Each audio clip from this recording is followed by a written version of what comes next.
Farther refers to physical distance and is used to indicate the greater physical distance between two things. For example, the coffee shop is farther away than the bakery.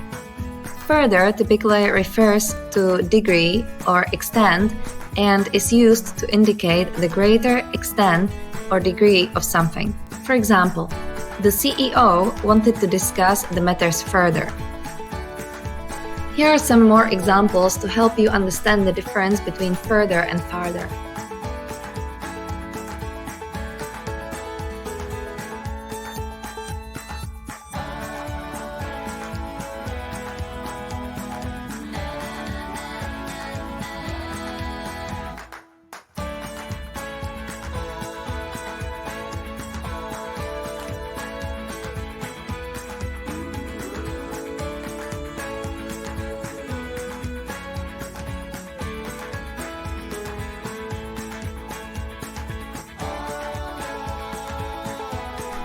Don't forget, farther refers to physical distance and is used to indicate the greater physical distance between two things, while further typically refers to degree or extent and is used to indicate the greater extent or degree of something.